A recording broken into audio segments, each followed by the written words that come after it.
ဖြစ်သွားနှစ်ချောင်းကျိုးသွားတဲ့လေယုံကိုရဲတွေဖမ်းခေါ်သွားပြီးတဲ့နောက်မန်နေဂျာကကျမစီချေဦးတက်အောင်ပြေးလာခဲ့တယ်ပြီးတော့မျက်နှာကြည့်ပြီးတဲ့အကျုံးနဲ့မေးတယ်မင်းကလေးလင်ဝေးဒီကိစ္စကိုကျွန်တော်ကင်တွယ်သွားတာဘယ်လိုလဲစိတ်တိုင်းကြရဲ့လာ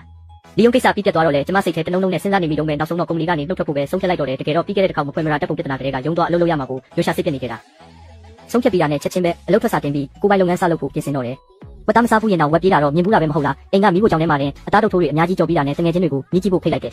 ်တငယ်ချင်းတွေလည်းအားရပါရစားတော့ပြီးတာနဲ့ပါဆက်တပြင်းပြင်းနဲ့မေးကြတော့တာပဲလင်ဝေးဒီအသားတုပ်ထိုးတွေဘဲကဝဲလာတာလဲဆိုင်လိပ်စာမြန်မြန်ပြောပြစမ်းပါဦးဘာလို့ဒီလောက်တောင်အရသာရှိနေရတာလဲကျမကိုယ်တိုင်ကြော်ထားတာလို့ပြောတော့ဘယ်သူမှမယုံကြဘူးဒါနဲ့ပဲတငယ်ချင်းတွေရှိမှတယ်နောက်ထပ်တစ်စလုံးအပြည့်ထက်ကြော်ပြလိုက်ရတယ်ဒီတစ်ခါတော့တငယ်ချင်းတွေအားလုံးအော်လုံးလို့ပါဆက်အဟောင်းသားဖြစ်သွားကြပြီးလင်ဝေးနဲ့အသားတုပ်ထိုးကြိုင်မှန်းပဲငါတို့သိတာဒီလိုလက်ရမျိုးရှိလိမ့်မယ်လို့လုံးဝမထင်ထားဘူးဟာလင်ဝေးနေတာအသားတုပ်ထိုးဆိုင်မဖွင့်ရင်တကယ်နှမျောစရာကြီးဟာမြန်မြန်သာဖွင့်လိုက်တော့ငါတို့နေတိုင်းလာအားပေးမယ်တငယ်ချင်းတွေရဲ့အားပေးမှုအပြင်နှစ်တော်ကြာစုဆောင်းထားတဲ့ငွေကြေးလက်ရှိတာကြောင့်ကျမချက်ချင်းပဲအကောင့်ထဲပေါ်တော့တဲ့လီယုံရဲ့အသားတုပ်ထိုးဆိုင်ပိုင်ရှင်စီတိုက်ရိုက်ဆက်သွယ်ပြီးဆိုင်ငံကြောင်းယူမယ်အကြောင်းပြောပြလိုက်တယ်အိမ်ရှင်ကလည်းသဘောကောင်းကောင်းနဲ့ပဲဆိုင်ကိုကျမစီလွှဲပေးတဲ့အပြင်အိမ်လခတစ်လတောင်ကင်းလွတ်ခွင့်ပေးခဲ့သေးတယ်ဒါနဲ့ပဲလိုင်စင်ကိစ္စတွေလုပ်ဆောင်ပြီးဖွင့်ပွဲအတွက်လိုအပ်တာတွေစတင်ပြင်ဆင်တော့တယ်လီယုံရဲ့အညိုတေးနဲ့နိမိတ်မကောင်းတာတွေကိုစေးကြောတဲ့အနေနဲ့ဆိုင်ကိုအလုပ်သမားတွေခေါ်ပြီးစေးအစ်ပြန်တုတ်ခိုင်းလိုက်တယ်ပြီးတော့ဝေးဝေးအသားတုပ်ထိုးနဲ့ဘာကဆိုင်ဆိုတဲ့ဆိုင်ဘုတ်အစ်ဆက်ကိုပါမှာယူချိတ်ဆွဲလိုက်တယ်ဆိုင်မဖွင့်ခင်2ရက်အလိုမှာတော့ကုန်ကျန်းတွေဝယ်ဖို့စူပါမားကတ်ကိုသွားခဲ့တယ်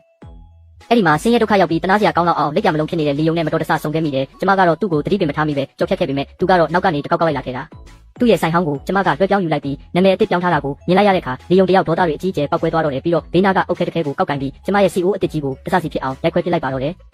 လင်ဝေးမင်းငါဆိုင်စီးပွားရေးကောင်းတာကိုကြည့်မရလို့တမင်ထောင်ချောက်စင်တာပဲအဲ့ဒီနေ့ကငါ့ကိုဒေါသထွက်အောင်တမင်အကျွေးဖြတ်ခိုင်းပြီးဆိုင်ကိုလူကိုကြံစီခဲ့တာမလားလီယုံရဲ့ကြောက်စရာကောင်းတဲ့ရုပ်ပြင်းပြင်းလာကြောင့်ကျမနောက်ကိုတိတ်တဆိတ်ချီတလန်းဆုပ်လိုက်ရင်လီယုံရှင်ဘာတွေလျှောက်ပြောနေတာလဲဒီဆိုင်ကကျမဆိုင်မဟုတ်ပါဘူးကျမကလာကူညီပေးရုံတင်လီယုံကလုံးဝမယုံပဲမြေကြီးပေါ်ကအုတ်ခဲကိုကောက်ကဆိုင်ထဲရှိသမျှအကုန်လျှောက်ထုခွဲတော့ရလမ်းသွားလမ်းလာတွေပါဝိုင်းကြည့်ကုန်ကြတယ်သူကဒီစစ်နေပြီးတယောက်လိုလမ်းသွားလမ်းလာတွေကိုအုတ်ခဲနဲ့ရွယ်ပြီးဘာကြည့်တာလဲဘသူဝင်သားရဲလဲတားတဲ့ကောင်နဲ့ငါအသက်နဲ့လဲပြင်မယ်လို့အော်ဟစ်နေခဲ့တယ်အချိန်လေးကိုကြည့်ပြီးကျမသူ့ကိုအေးစစ်စစ်ဖြစ်အောင်ထိန်ယုံတင်မကဖုန်းနဲ့ပါတိတ်တဆိတ်ရဲတိုင်လိုက်ရတယ်လီယုံစကားကိုကောင်းကောင်းပြောပါရှင်ထောင်ကထွက်လာတာဘယ်တော့မှမရှိသေးဘူးအုတ်ခဲကိုအောက်ချလိုက်စမ်းပါဒါပေမဲ့လီယုံကဘာမှနားမဝင်တော့ပဲဆိုင်ထဲမှာဖြက်စီးစရာမရှိတော့တဲ့အခါအုတ်ခဲနဲ့ကျမလည်းဘင်းကိုတေးပြီးချင်းချောက်လာတယ်လင်ဝေးမင်းငါ့ကိုတမင်ထောင်ချောက်စင်တာမလားအမှန်တိုင်းအမြန်ပြောစမ်းအဲ့ဒီချိန်မှာပဲရဲတွေကဆိုင်တကားဝမှာတိတ်တဆိတ်ပုံးပုံနေရယူထားပြီးကျမတရွေးမျိုးချလိုက်ရင်ဝမ်းနဲ့ပက်လက်ဖြစ်နေတဲ့ရုံမျိုးနဲ့လီယုံကိုအလင်းအမြန်တောင်းပန်လိုက်ရတ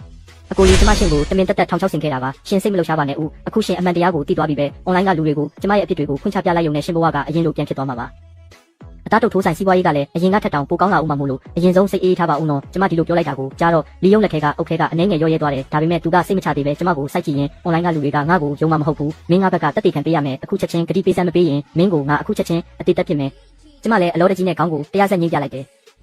သူလက်ထဲကအုတ်ခဲကိုချလိုက်တဲ့တင်ကမှတင်ရဲတွေကဆိုင်ထဲကိုဝုန်းကနေဝင်လုံးပြီးသူ့ကိုဖမ်းဆီးကြုံအောင်သွားပါတော့တယ်ဒီတခါတော့သူဟာထောင်ဒဏ်ကျခံရရုံနဲ့မကပဲကျမကိုနစ်နာချင်းငွေ2000ပြန်ပေးဖို့ပါတရားရုံးကအမိန့်ချမှတ်ခဲ့တယ်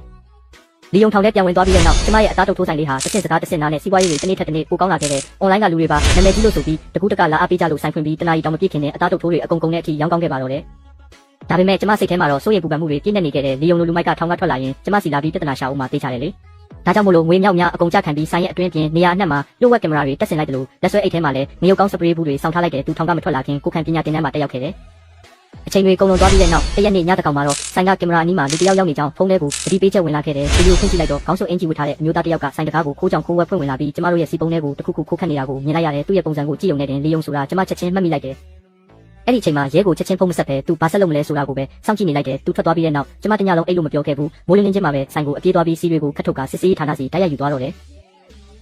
စစ်စေးအဖွဲ့ကစီထဲမှာဗိစာမှုတွေပါနေတယ်လို့ပြောလာတဲ့အချိန်မှာပဲလီယုံရဲ့ရုပ်မှာကောက်ချစ်တဲ့အကြံစီကိုကျမချက်ချင်းသဘောပေါက်သွားတယ်ဒါပေမဲ့ချက်ချင်းရဲမတိုင်ပဲဘာမှမသိတယ်လို့ဟန်ဆောင်ပြီးဒီစီပုံးတွေအကုန်လုံးကိုအမိုက်ပုံနဲ့လွှတ်ပစ်လိုက်တယ်ပြီးတော့စီအစ်စ်တွေထပ်ဝယ်ပြီးဆိုင်ကိုပုံမှန်တိုင်းပြန်ဖွင့်လိုက်တယ်ဆိုင်တကားဖွင့်လိုက်တာနဲ့ဆိုင်ရှိမှာလူတွေတန်းစီစောင့်နေကြပြီးဝေးဝေးကင်ဆိုင်ကတော့နာမည်ကြီးပဲလ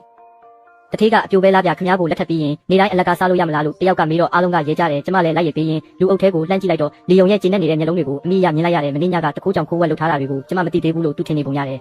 ယ်ကျမအကျော်တိတ်မကျော်ရသေးခင်မှာတင်လီယုံကရဲတွေကိုခေါ်ပြီးဆိုင်ရှိကိုဝိုင်းလိုက်ပါတော့တယ်သူကကျမကိုမနာလိုဒေါသအပြည့်နဲ့စိုက်ကြည့်ပြီးရဲတွေကိုလှည့်ပြောလိုက်တယ်ကျွန်တော်တိုင်ချင်ပါတယ်ဒီဝေးဝေးကြော်မုတ်ဆိုင်ကအကျော်တွေထဲမှာဘိန်းစာမုံတွေခိုးထည့်ထားပါတယ်ဒီစကားလဲထွက်လာရောဝယ်သူတွေကြားတဲ့ရုပ်ရုပ်တဲတဲဖြစ်သွားတော့တယ်လီယုံကဒါကိုမြင်တော့ကျမရဲ့အကျော်ခုံပေါ်တက်ရက်ပြီးလူအုပ်ကိုပို့ဆွပေးလိုက်တယ်မင်းတို့လည်းစဉ်းစားကြည့်ကြလေ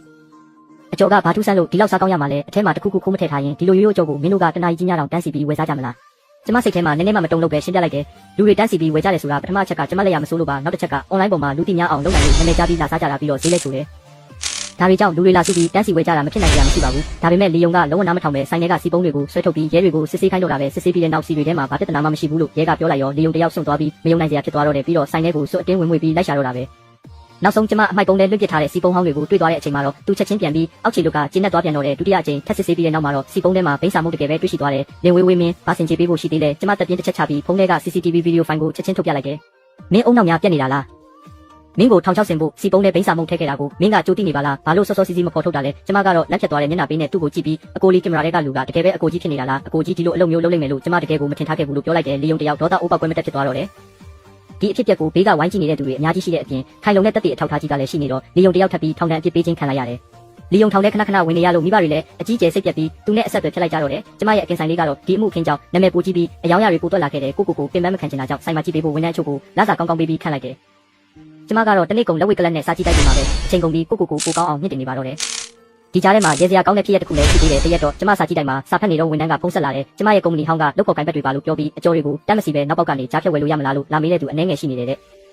တေချာစုံစမ်းကြည့်လိုက်တော့အဲ့ဒီလူတွေကကုမ္ပဏီဟောင်းကလုပ်ပေါ်ကိုင်ဘက်တွေတကယ်ပဲဖြစ်နေတယ်လီယုံကကျမရဲ့မကွဲမရပုံတွေကိုဖိုတိုရှော့နဲ့ပြုပြင်ပြီးအချက်ခွဲတုန်းကအဲ့ဒီပုံတွေကိုအွန်လိုင်းပေါ်ဖြန့်ပြီးကျမနာမည်ပြအောင်လုပ်ခဲ့ကြတဲ့လုပ်ပေါ်ကိုင်ဘက်တွေပေါ့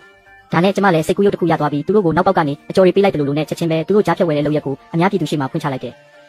တနာရီကြီးများတောင်တန်းစီထားရတဲ့လမ်းသွားလမ်းလာတွေကဘယ်ကျင်းနဲ့မလဲချက်ချင်းဝိုင်းအော်ကြတော့တာပဲအဲ့ဒီလုပ်ပေါ်ကိုင်ဘက်တွေကလည်းကျမမျှော်လင့်ထားတဲ့အတိုင်းပဲအွန်လိုင်းပေါ်မှာလမ်းသွားလမ်းလာတွေကိုပြန်ပြီးဆဲဆိုအော်ဟစ်ကြတော့တယ်ကျမလည်းအကောင့်တူလေးနဲ့မီးလောင်ရလေးပင်ပေးလိုက်တာပေါ့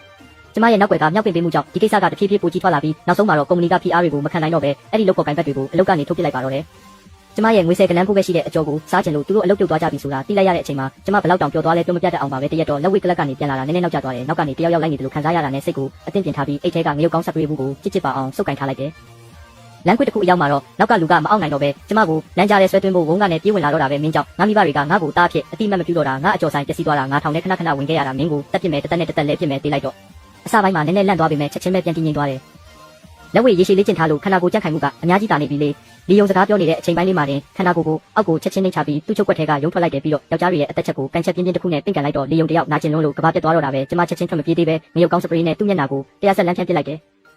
သူနာကျင်စွာအော်ဟစ်ကြီးတွားနေတော့မှာပဲကျမလေ့ကျင့်ထားသမျှလက်ဝဲကွက်တွေအကုန်လုံးကိုသူ့ကိုယ်ပုံမှာတင်အားရပါရထုတ်သုံးပြီးပညာပေးလိုက်ပါတော့တယ်မကြခင်မှာပဲရဲတွေရောက်လာပြီးလီယုံကိုဖမ်းဆီးသွားပါတော့တယ်သူကထောင်ဒဏ်10နှစ်အပြစ်ပေးခံရပေမဲ့ကျမဘက်ကအမှုတွဲဟောင်းတွေပါစူးစီးပြီးအယူခံထက်ဝင်ပြီးဆွဲချချက်တွေထပ်တင်ခဲ့တာကြောင့်နောက်ဆုံးမှာတော့တသက်တကြုံပြစ်ဒဏ်အထိတိုးမြင့်ချမှတ်ခြင်းခံလိုက်ရပါတယ်မိဘတွေကလည်းသူ့ကိုလုံးဝဆွန့်လွတ်လိုက်ပြီဖြစ်လို့လီယုံဘဝကတော့ထောင်ထဲမှာပဲအထီးကျန်စွာအဆုံးသတ်ရတော့မှာပါအမောင်ထုတွေကင်းစင်သွားတဲ့နောက်မှာတော့ကျမဟာအကျော်ဆိုင်လုပ်ငန်းကိုပုံမချက်ထွင်ရင်ကိုမြင့်တင်မှုတွေနဲ့အတူစိတ်အေးချမ်းသာစွာနဲ့ဘဝတစ်ကိုပိုင်ဆိုင်သွားပါတော့တယ်